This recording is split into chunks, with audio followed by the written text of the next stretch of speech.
Hi there. Welcome to the Right Here, Right Now live show. This show has one simple question. What's on your heart and mind right here, right now in this moment? We explore the depths and breadths of our humanity through that one simple question over the course of 30 to 45 minutes. I hope that you'll join us. I hope you'll enjoy the exploration. And this tune was created for me personally by the incredible Peter Griffiths, one half of the amazing Mind Takeaway. Do let us know what you think. Let us know what you take away. And of course, we always welcome challenges too. Hope to see you on the exploration.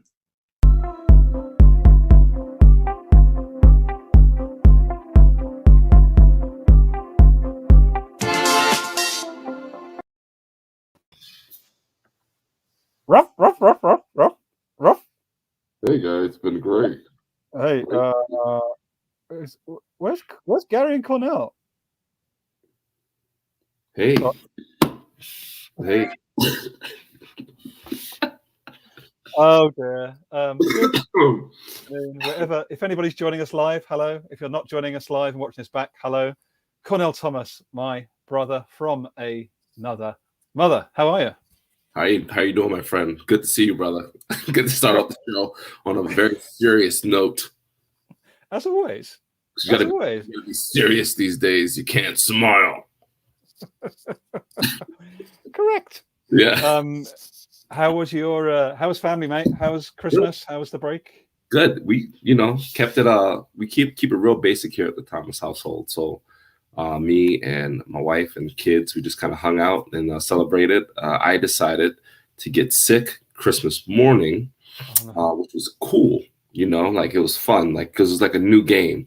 How many presents can you unwrap before you want to throw up? So I did that, and I made it. I won the game.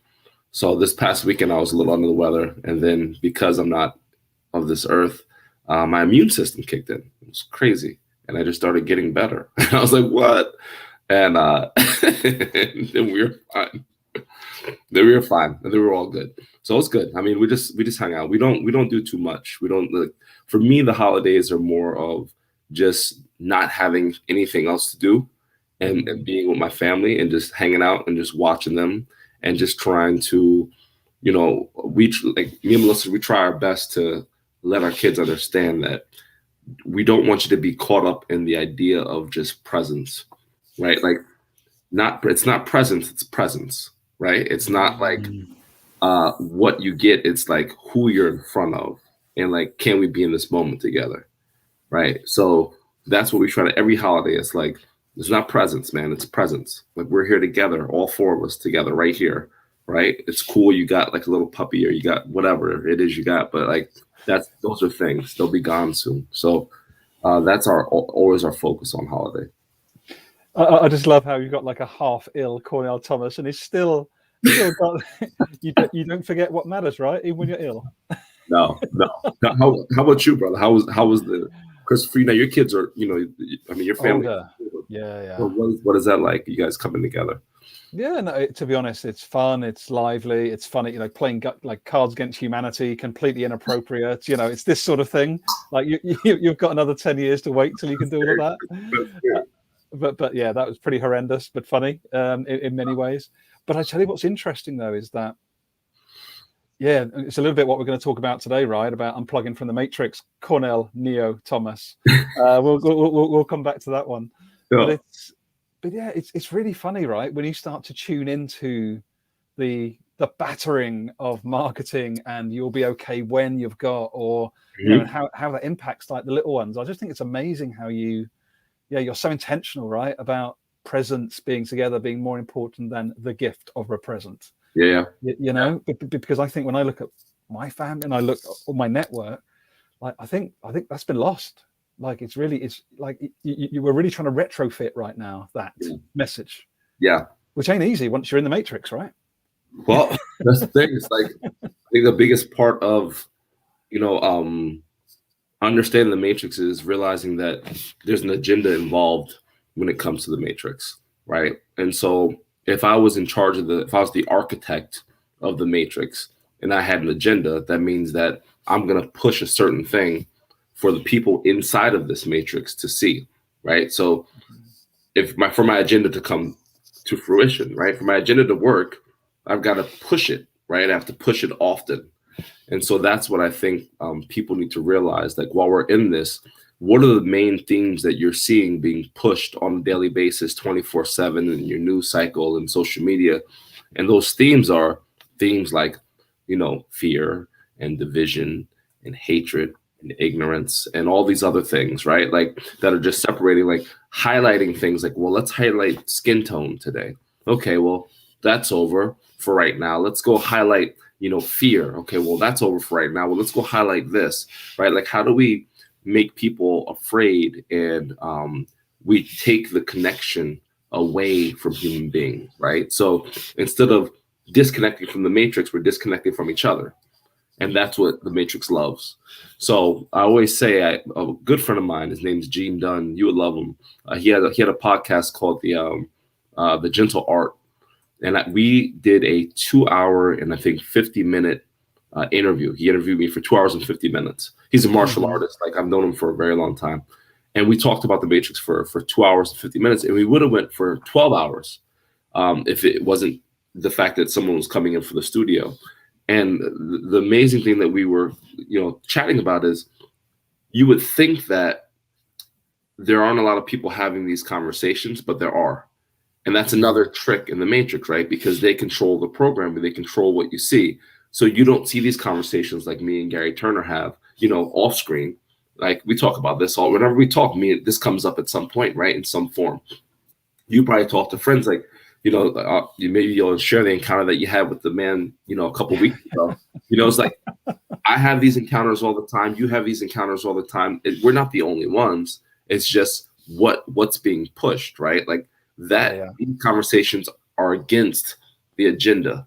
So that's why they're not being pushed, right? Like, if me and you were having a different conversation, we were talking about race or arguing or whatever it is, then that fits the Matrix agenda. So that's gonna, like, now Gary Turner has 50,000 followers on Instagram, and now his podcast has millions of people because it's fitting the agenda, right? So the gatekeeper is the Matrix, and positivity is not something that it wants to come out, unfortunately. I love this. I just want to say welcome to Michael. I don't know if you know Michael or not, but he's actually created quite an interesting movement called 17, which is, and I think what's playing in loop, loop, loop, loop, loop, absolutely, Michael. And I think what's really interesting about this for me, Cornell, what you shared, right, is like, look at me, like, following the tragic murder of George Floyd, right? I was banging the Matrix from a very genuine, heartfelt point of view, right? Like actually, oh my God, I wasn't aware of all this issue going on in the Matrix. I've now got this new awareness. But what actually happened? You kindly spent all that amazing time with me, but I then went down this other rabbit hole, and I don't regret it because I learned a lot. But I didn't see that was just the Matrix, me just playing the Matrix's game, right? Okay, so it's gone from being about human-centered design to now being about diversity and inclusion, and then now it's about systemic racism. Okay, now it's about this, like, and you've been popped over all these different things, and I think they're all important to understand, but to investigate, but not to hold as the truth. And I think this was like oh my God, like, it's all of this stuff all of the time, because that's just what feeds it, right? That's just the machine. Whereas actually, when you come out and go, actually, do you know something? I don't need to buy that for me, or have that job for me to feel good, or I don't need to be around those 3 people with 1 million followers to be okay. Like, and it's just this curiosity thing, right? When we realize that innate curiosity that we're born with is actually the key to get out of the Matrix. Yeah. It's quite fascinating. I think that's so exciting as well, right? It's already there. It's not like we need to spend £1 million on this to find the solution, right? Curiosity is free, right? Curiosity is free. That costs you nothing. Like, you can be curious whenever you decide to be curious. The problem is that as we get older, we are told not to be curious and not to ask questions. And we're told to, get in line, right? That's why if you look at a lot of the, school systems, you look at the way the classrooms are set up, there are uniform roles with this, right? You start at 8 o'clock, you get out at 3 o'clock, you have a little bit of lunch break, just like you would for your regular job, right? You ask to go to the bathroom, you hurry up, you sit back to your desk, you do your work, and then your work day is over. So what are they creating? They're creating more worker bees. to work where? Inside of the matrix, right? Like you don't know. I mean, billions of people don't know they're in the matrix because it looks like a normal life. But when you start to ask questions, you start to realize that some things are off. And the problem with that is there's so many people that don't want to believe that they're in the matrix, that the matrix has its own security system. And that's the people. They govern the matrix. Because when you start to be curious, you start to say, well, you know, that doesn't make sense. Then you're going to have a flock of people that are going to come at you and say, well, what are you, conspiracy theorists? What are you, racist? They're going to start throwing labels at you, right? To get you back into the matrix. So the fear of being a pariah, right? The fear of being disconnected from these people, right? That they speak really loud and, they have this big following and God forbid I go against them, right? That fear brings you back into the matrix, and that's the thing. It's like, that's why we lose that curiosity. That's why we stop drawing blue ducks when we're little and we make them yellow because the teacher says it's a yellow duck. What are you, not smart? Why'd you draw a blue duck? Even though a blue duck is what I see the duck as, right? It's the same thing as this world. Like I'm always drawing blue ducks. Every day I'm drawing blue ducks and I don't care who likes it and who doesn't like it. It's my version, right? Like it's my version of what it is. So I love the fact that you've always been, since I first met you, you're curious about not just the world, you're curious about people and you're curious about what makes people tick. And that's why your show is so amazing and you're such a good interviewer and all these things, because you're very curious about people. I think that's a really important thing to really mark down. Is it's not just curiosity about the world, it's a curiosity about one another, right? And then when you have that curiosity in one another, it's like, well, what makes this person tick? Then you realize, oh, wait a second, that person's me. We're reflections of each other, right? And then what happens? We start to connect. What does the matrix do? Oh, no, we can't have that, right? Like, how do I break these people up? But once you have a connection, and so there's nothing the matrix can do to stop me and you from being connected. Nothing. It's too late. It's already happened. It happened from day one. As soon as we spoke, we met in Switzerland, right? We were at Zurich Airport. We met at the airport. The connections happened. So the matrix is like, damn it, right? Like, nothing I can do now. And it only got stronger. And then we've connected each other, people, with one another that we know in our circles. And so it's only getting bigger, right? So I just think there's a beauty to what's happening right now. I think it's been happening. I know people like to say this is a new time of awareness, and it's been in the underbelly of society, right? Because it's not the thing that's promoted, but it's been happening. It's now just bubbling to the surface. It's so cool. What's coming up? Like, me, mate, whenever we chat, my whole head's going like, I got a million places I want to go with this guy. But what's really cool, what I'm sitting in, right? Because I just think there's something brilliant about, as you talk this stuff through, right, is making it's really abstract, but practical at the same time, right? And I'm now sitting here going, for anyone that's watching us or watches this back, like the Matrix is a computer program, right? Mm-hmm. So what does a computer program need? It needs energy. Exactly the same energy that you and I and everything that's got life, that's human or non-human, it all draws on the same stuff. Like someone might call it God, someone might call it energy, someone might call it the universe. But the point is, it's the same power source. And what so many of us, I didn't realize even until a few years ago, is I get to choose what powers me. Right? Like we don't realize we've got that choice. Like we think we have to follow. We are plugged into the matrix. We've got to stay there. And like what I realized a few years ago is, with the help of a lot of people and finding great people like you, etc., is just this. Why am I subscribing to the matrix? I don't need to. Like, I'm not going to lose my job if I speak my truth. It might be something else might happen, but I'm not going to lose my job because I say I believe in this. I'm not going to lose friends because I say I believe in that, or I think it could be done this different way. We have so many stories that we're handed down or that we're taught by society, and you're just like, all you've got to say is, no, I think it's this. What do you think, Cornell? Like, I've got this idea. Like, does it make sense to you? Does it not? Do you want to help me create it? Like, but we're all powered by the same thing. Like we, you, me, and the matrix, right? That's beautiful. Or am I missing something? No. You said something, and when you said it, this scene from the movie flashed. As soon as you said it, you said, like, you can say no, right? There's a scene at the very end of the movie, The Matrix, where spoiler alert for anybody in 3, 2, 1. Where you think Keanu Reeves is dead. And he pops up. And the 3 agents that, you know, have been these the whole entire time. It's a beautiful movie. The whole entire time.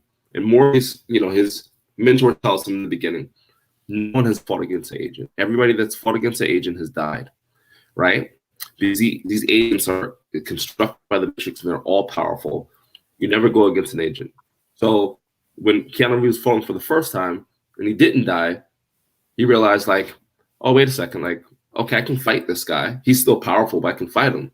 And then at the end of the movie, when they shot bullets at him, he just stood up and he said, he didn't move, he didn't run, he just said no. And he put his hand up and the bullets just froze and he like plucked the bullet and was like, basically like, this is all fiction. None of this is real. Now, the crazy part about that is despite seeing Neo stand up to these agents and fight them, the other ones still didn't have the power inside of them to say like, well, if he can do it, I can do it, right? Because Neo was the one.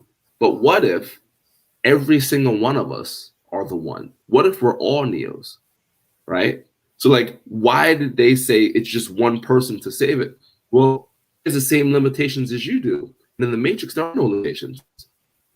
So you've been waiting for a savior the whole entire time, but really you're just waiting for someone to believe in themselves enough to save you.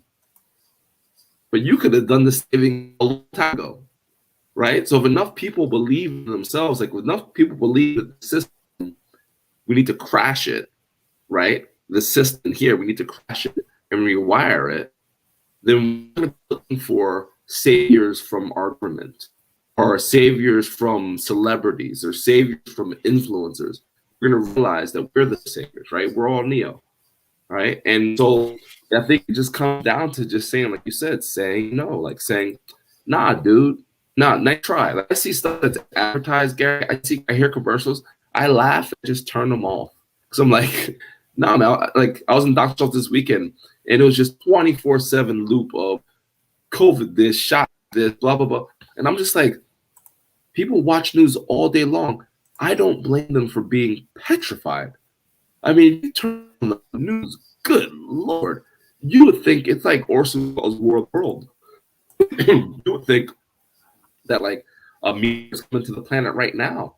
You know, I was like, of course people are petrified, you know? So I just say no. Every day I just say no all the time. I look at stuff, I'm like, nice try. I know what that is. That's garbage. I'm not even open that package. I love it. Oh, look, mate, Eleanor's joined us. Oh, fabulous. Thank you, Eleanor, for coming along. How lovely. And Rich. Eleanor, what's up, girl?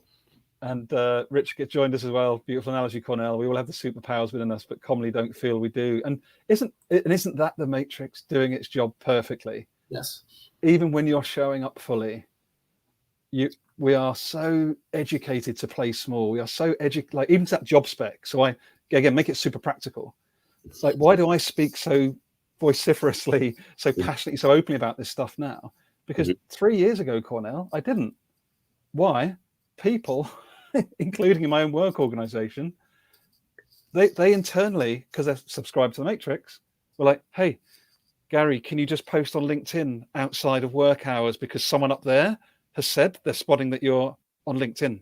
Right? This is how insidious this stuff is, right? Is that it's like pass a message down the line, and it's basically passed a fear down the line, right? Yeah. So someone up here with power has decided that's not acceptable.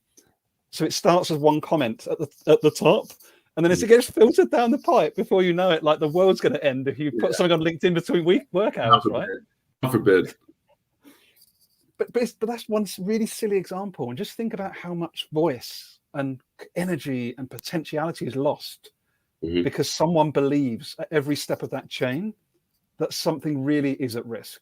The house, the job, your well-being. Like none of it's really at risk. The only thing that's at risk is for people genuinely being oppressed and facing genocide in another part of the world so that we buy the shit that the Matrix wants us to buy. Yeah. just like what? If you think about it, Gary, like think about the what you just said. Now think about how many corporations, companies, schools that we have in our world. And think about how many people have heard that message from someone in upper management or someone up the top, that has been like, oh, well, this, the people up there think that what you're doing down here isn't great or so.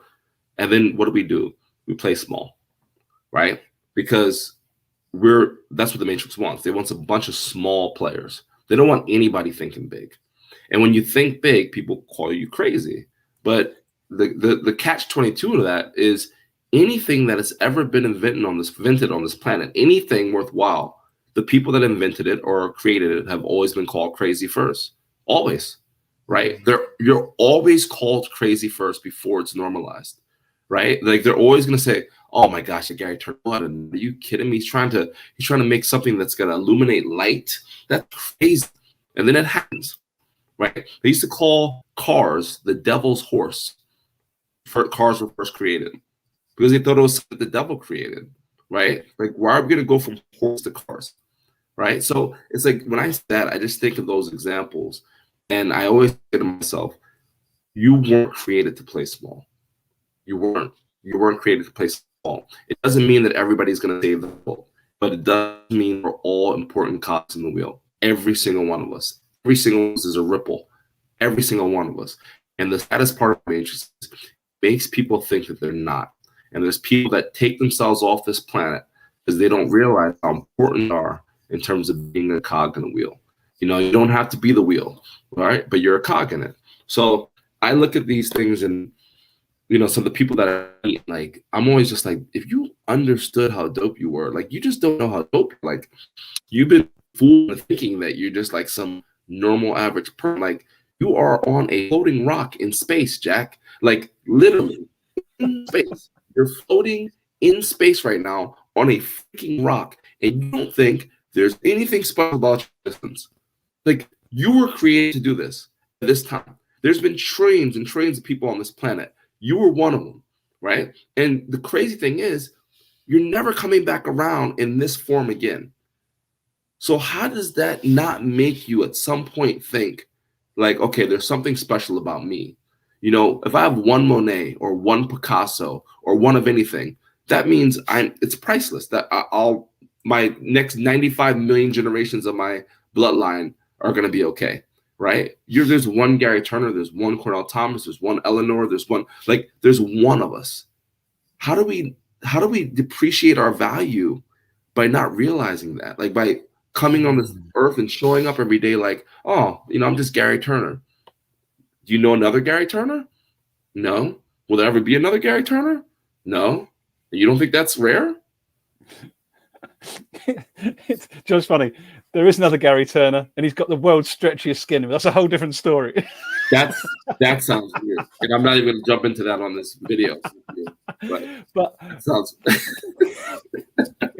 If you put in Gary Turner, G-A-R-R-Y Turner, he's got the world's stretchiest skin. That's a whole different conversation.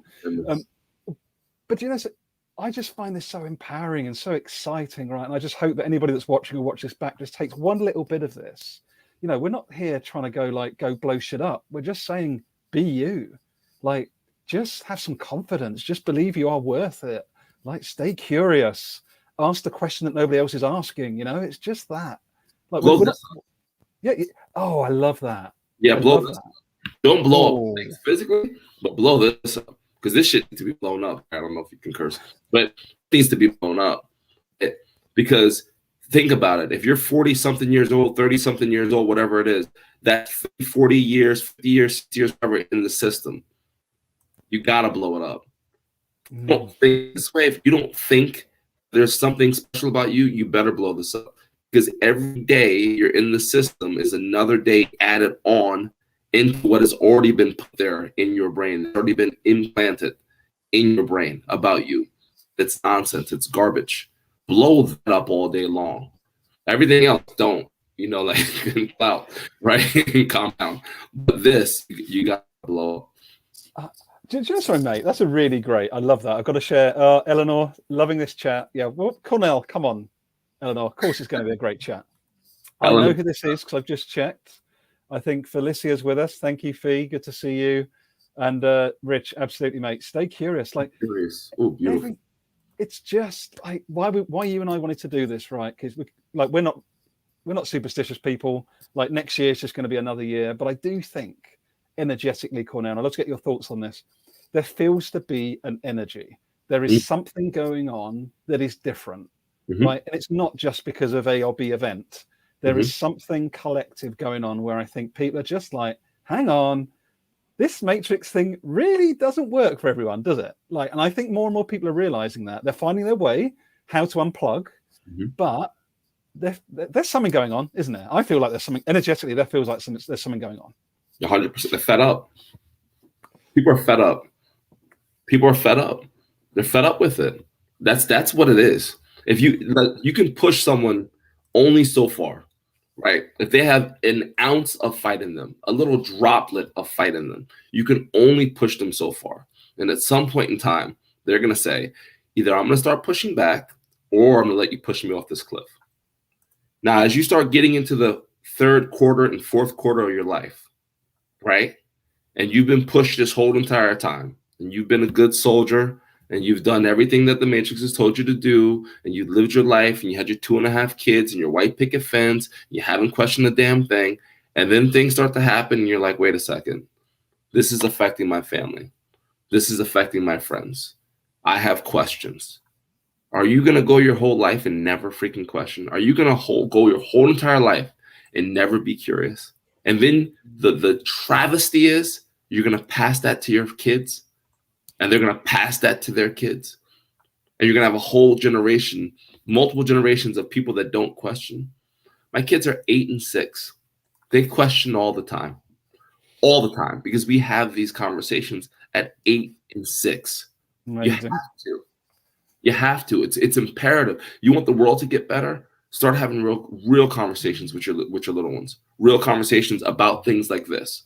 About, hey, open up your eyes, kids. Ask questions. Don't always accept everything that you're told, right? Like, there's a part of The Pursuit of Happiness where Will Smith was talking to his son, and his son said he won't play professional basketball, and his dad said something. Will Smith said something like, you couldn't do it or whatever, and the son just was like, okay, went along with it. And he said, don't let anybody tell you that you can't do your dream. Not even me, right? Not even your father. Like, if you believe in it, freaking believe in it.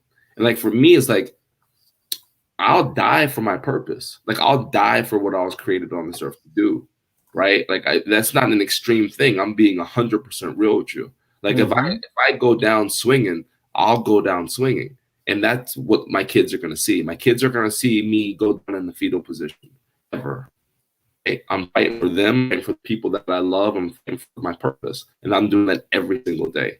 So that's what I encourage people to do. Don't forget the fight you have. For you to be born takes such a fight. For you to be elected to be born, then for you to come out of that birth canal takes another fight. For you to live past the first couple of hours is another fight. And then you're a freaking bobblehead for the next 4, 5, 6 months, right? Then you can't even walk. You're the easiest prey in the world. Anything can kill you. You can roll down one stair and die, right? So think about the fight that you've had from being selected to be born up until now. You've been fighting your whole damn life. And you're going to let some freaking system make you forget the kind of fighter you are? I get goosebumps saying this stuff because I get fired up. People forget who we are. And that's the thing that burns me up the most. Stop forgetting who the hell you are. Look yourself in the damn mirror. Take all that BS stuff that you've been through, people that have told you you're not good enough. Take all of it up. Blow this crap up. Throw it out and understand who you are every day. Do you know, so this feels like a really good time, mate. Like I say, my energy's going off the charts. Thanks. I hope you're loving this. I think we've still got Eleanor, Rich, and Fee with us. I'm going to share that story, the one that sent chills up when we had our little catch up a couple of weeks ago. Please. So what happened is, where I live here in the UK in Kent, I was just going out of the house, walking to the shop, and there was this guy who was doing some of the drain cleaning on the main road, right? So I walk out of my house, we clock each other from about 50, 60 meters away, and we just both start walking to this apex at the end of the road, right? Don't know who each other are, no idea, but energetically, something just drew us to walk towards each other. And we literally just fist bumped, said, "Hey, how you doing? How's things? Yeah. How's life?" And we went around this rabbit hole, like you and I do, Cornell, for like 10 minutes about what's going on, what's his situation. Isn't it crazy how everyone's buying into this matrix? And I was just like, you need to meet Cornell Thomas, because he even used the words like this matrix, like people just can't see what's going on. And this guy, what blew me away the most, I went away from him just really energetically connected. He said, "Yeah, let's meet up, let's have a lunch," right? And that can be very surface level, right? Yeah, okay, whatever. I walked down the shop. I come back 10 minutes later. I recorded a video, just had this experience, amazing. Just reminds us that we are all connected, etc. I came back, and this guy gave me his CD. Right, this guy singing is he's like professional, just unbelievable. And he just handed it to me. I said, "Gary, I want you to have this." I came back in the house, went back to him with a £20 note and said, "I'm not paying, you didn't ask for this. Can I give you £20 to put in your kids' Christmas fund?" He went, "Gary, I don't need that. I don't want it, but I know where it's coming from. So yes, I accept it. Thank you." Right? All of that happened within 30 minutes, Cornell, with someone that I know nothing, don't know who the guy was. He and I are now planning to have lunch together during Q1 of next year because there was such a rich connection. Now, what am I going to tell you? He was a black guy that had dreadlocks that was cleaning drains on the road, right? The Matrix starts with that bit, right? He's a black guy with dreadlocks cleaning the road. And then there's a load of narrative that follows on the back of that. And then maybe you might connect at the end of it. No. We connected deeply, spiritually, on a soul level by just seeing each other and being drawn together. And he just happened to be black. Isn't that a different narrative that the Matrix doesn't like, Cornell? What you know what the first thing you said was, I met this guy with nothing, no adjective to the type of guy it was. No black guy, tall guy, fast guy, fat guy, slow guy, whatever. I just met this guy. Now, if I'm describing somebody and I have 3 Garys, one's black, one's Latino, and one's white, I'm gonna say white Gary, right? Because I'm describing him to someone, right? I have 3 different Garys in front of me. But the Matrix, we're so used to describing people by skin tone instead of saying, "Oh, I met this guy," or "I was talking to Eleanor," or I don't say I was talking to Eleanor, she just happens to be Caucasian, or I was talking to Gary, my white friend Gary. I don't have to describe anybody like that, because what people don't understand, Gary, which is, again, one of the biggest tricks in the Matrix, if you look back and Google when race was invented, it's about 500 years ago. Right? So it makes you think like, well, how do people describe other people? Like, what did you say? Like the brown fellow or the off-white fellow or right? We're so obsessed with colors. And when all this stuff was happening, you were asking me questions, during the George Floyd, all that stuff. When I said to me, and this is me personally, because you know me, I shoot from the hip. The only thing that I thought was constructive about any of it was the fact that people that I was really good friends with had questions. Mm-hmm. Everything else was all politicized. Everything else was that's the Matrix in full tilt, right? Yeah. All of it. Yeah. All of it, right? These companies, corporations, BLM, blah, blah, blah. Man, after a month, they took that down. The news cycle was going, right? The next news cycle was going. They didn't care about diversity and inclusion. I'm getting phone calls about diverse, like, can you come and speak, and could you blah blah blah. And it's like, then after a couple of weeks, right, all that stuff kind of subsides, and it's like, all right, cool, we checked the box and blah blah blah blah blah. The conversation was the most important part about that whole entire thing. The fact that I got to talk to people that didn't look like me and just have conversations about, like, not what's right or wrong, blah blah. It's just like how I grew up, and this is my experiences growing up. Like, if I asked you about England, you have a different perspective than I do. I've spoken in England 7 times. You've been there your whole life, right? Like, you have a different perspective. You have a different point of view. So I think the main thing is just understanding people's different points of view without throwing labels on people, saying, okay, you must be this because you check these boxes, and I must be this because I check boxes, or I must vote this way and you must vote this way. Like, you and the guy that you met, right? You guys found each other energetically. And it could end at the first conversation, but something inside him resonated with you and something inside you resonated with him. And then he came back, gave you his CD, right? Because you are who you are. You want to go back and do something kind for him, right? Not me and you speaking that day.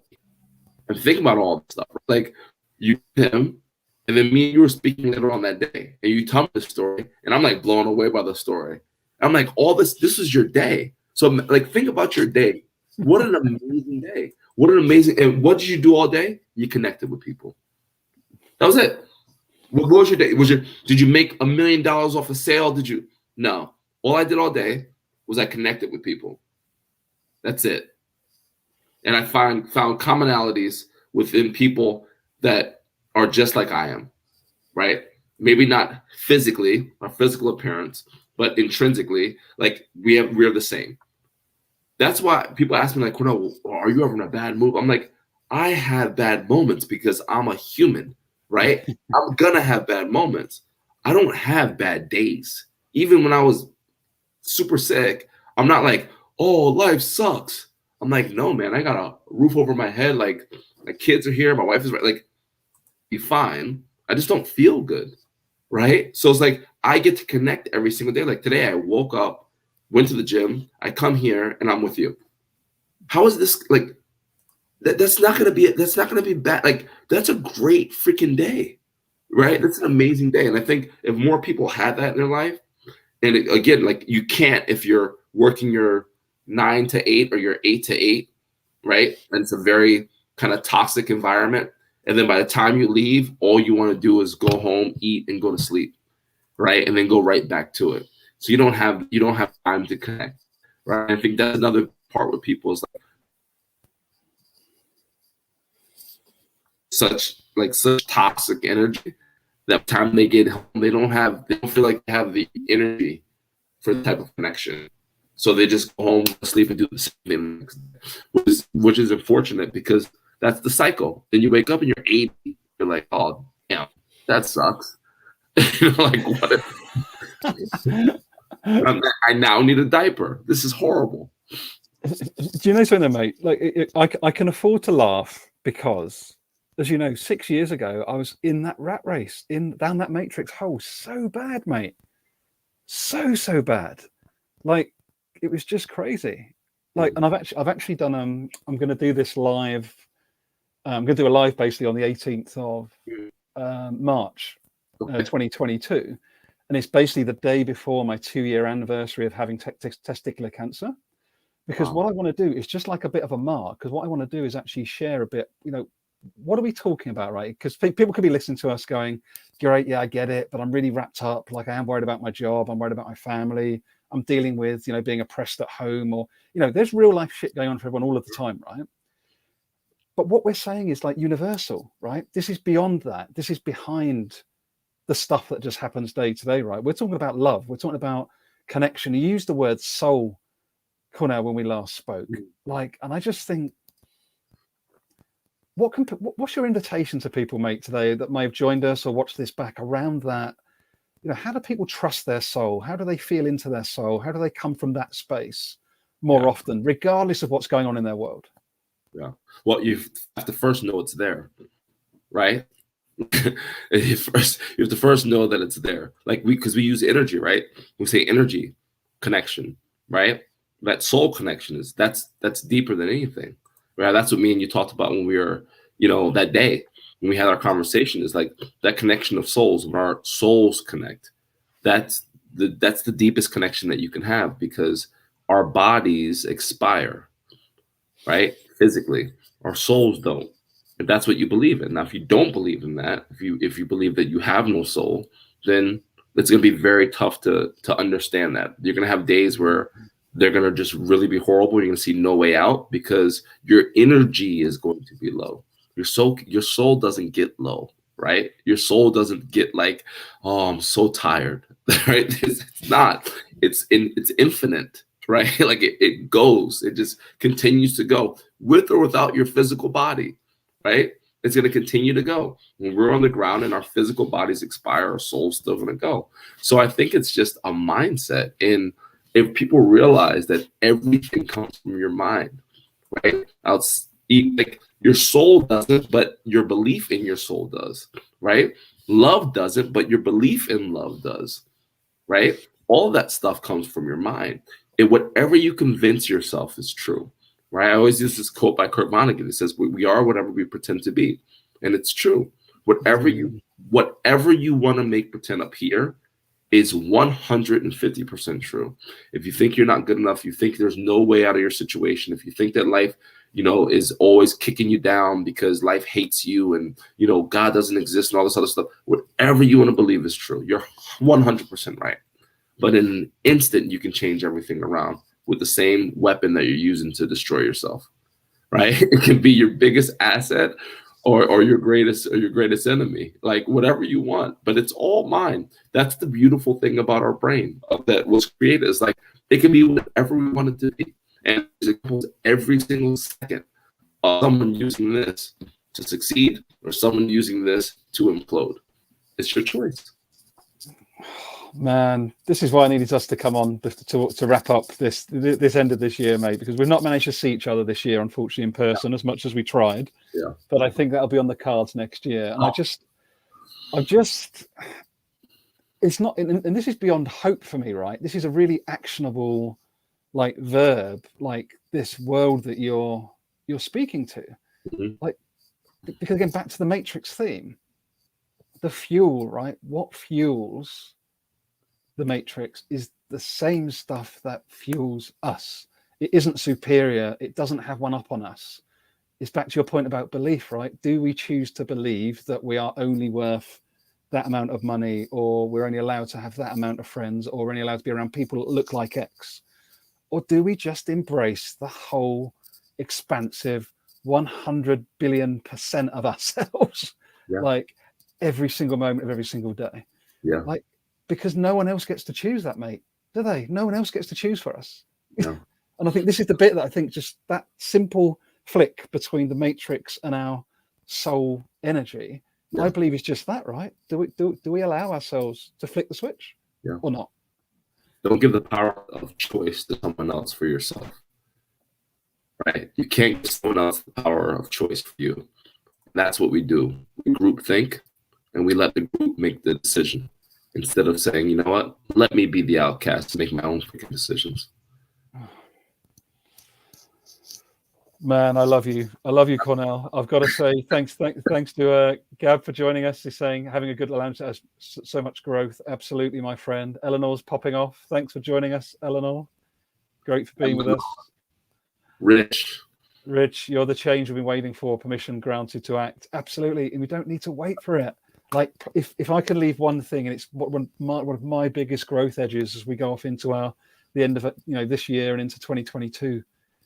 And Cornell's already said it. Like, please stop waiting for permission. Please stop waiting for someone to say it's okay to try X. Because I'm going to add something really practical to this. I'd led in business world, corporate world, I led an experiment for 3 years, which added sales, margin, happiness, people enjoying their work more. Guess what the leaders did, Cornell? Let's have some more of that, please. Like, no one's going to say don't bring more humanity, don't bring more innovation, don't bring more connection, don't bring more love. No one's going to say no. Just a lot of people aren't ready to jump out the Matrix yet. So we need to be that person we're looking for, that you've said so brilliantly, mate. I'm excited for next year, mate. Well, 2022, obviously we're going to be connecting multiple times. And I tell Gary this, and I'll tell him in front of an audience, I'll tell him on top of a mountain. People like Gary Turner are so needed on the planet. And I mean, I'm not saying that just because I love you, brother. I'm saying it because I 100% believe it. They're so needed. And when you have people like Gary that are, really just his whole heart, soul, the best thing that you guys can do is share his words. We're so quick to share freaking garbage from these influencers that aren't influencing shit, right? Like, let's start sharing positivity and gratitude and connection. Share real things, right? Like, it drives me nuts, and no hate against The Rock or whoever, but they'll say something like, a tree has bark and there's 9 billion freaking views. And then you have someone like Gary and people that are in this world just showing up every single day for humanity. And it's like, you know, a couple hundred people say, oh, that was great. It's like, take the celebrity nonsense out. The celebrities are the people that are on the front lines really fighting for humanity on a daily basis, right? Those are the people that you guys should be really pushing to the forefront. And I think once that changes, then the matrix starts falling on its head. What a great way to wrap up, Cornell Neo Thomas. And thank you for the love. You know, I've got a lot of love for you, my friend. And it's just a pleasure to have got to know you. And again, I always like to put a shout out to Claude Silver, who first connected you and I in the first place. Thank you, Claude. Thank you, Cornell. I just want to wish you an amazing, amazing end to this year, man. Look after your family. Same. And where does 44 minutes go? That's energy, right? What was it? That's slow. I just looked up. I just looked up. Wow. Okay. I literally just looked up. Wow. Me too. I'm just literally. Okay. But what a great role model for how it can be when we're not just going, I've got 30 minutes for a meeting. You've got 2 minutes, Cornell. You've got 1 minute, Gab. 3 minutes for you, Rich, because you're the boss. Yeah. Like, this is what can happen. We just create a space for emergence, right? For flow, for connection. We should, and I'm going to put this out there for 2022. I don't understand why more corporations and companies aren't bringing people in to have these conversations. And I know that they're dinosaurs, and I know they're prehistoric in their thinking of what works, right? And what brings in the ultimate ROI for their company. It ain't the garbage that y'all think. It's not. It's not your little incentives. It's none of that. It's connection. It's people feeling that they want to be, that they're heard and they're wanted and they're loved. That's not no hokey dokey, balloons and rainbow stuff. That's real, right? And once companies start figuring that out, Gary, me and you are going to be speaking maybe 200 times a year just at corporations alone, and really doing some major change to different companies all over the world. Well, I look forward to that.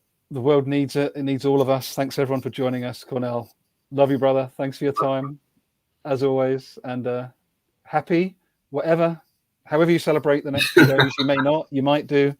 It's just another cycle, but it's going to be a big one. It's a big 365 coming up. So much love, Cornell. Thanks everyone for joining us, and we'll see you on the other side. And much love. Much love.